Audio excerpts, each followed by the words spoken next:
उद्याची मतमोजणी रद्द. हायकोर्टाचा मोठा निर्णय. निकालाची नवी तारीखही जाहीर. राज्यातील नगरपरिषद आणि नगरपंचायत निवडणुकीच्या निकालाबाबत उच्च न्यायालयाच्या नागपूर खंडपीठाने महत्त्वाचा निकाल दिला आहे. काही नगरपरिषदांबाबत न्यायालयीन प्रक्रिया प्रलंबित असल्याने राज्यातील जवळपास 20 नगरपरिषदांची मतदान प्रक्रिया पुढे ढकलली होती. ही निवडणूक 20 डिसेंबरला होणार होती. त्यामुळे सर्व निवडणुकांचे निकाल एकाच दिवशी जाहीर व्हावेत, अन्यथा 20 नगरपरिषदांच्या निकालावर प्रभाव पडू शकतो, अशी याचिका उच्च न्यायालयात दाखल करण्यात आली होती. याबाबतचा सगळा युक्तिवाद ऐकून घेतल्यानंतर उच्च न्यायालयाच्या खंडपीठाने सर्व नगरपरिषद आणि नगरपंचायत निवडणुकांचा निकाल एकाच दिवशी म्हणजे 21 डिसेंबरला जाहीर करण्याचे निर्देश दिले आहेत.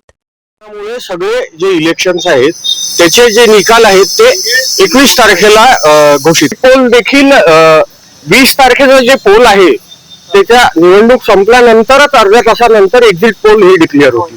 आणि मॉडेल कोड ऑफ कंडक्ट जो आहे आचारसंहिता ही सुद्धा 20 तारखेपर्यंत कंटिन्यू राहील.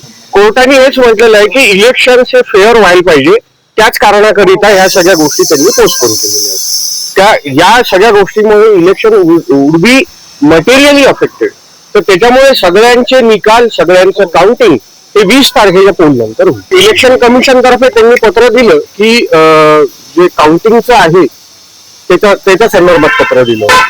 तर त्याच्यामध्ये कोर्टाने हेच म्हटलं की आजचे जे इलेक्शन्स आहेत ते कंटिन्यू करा, परंतु सगळ्यांची मतमोजणी आणि सगळ्यांचा रिझल्ट हा 20 तारखेच्या इलेक्शन नंतर होईल, पोलिंग नंतर.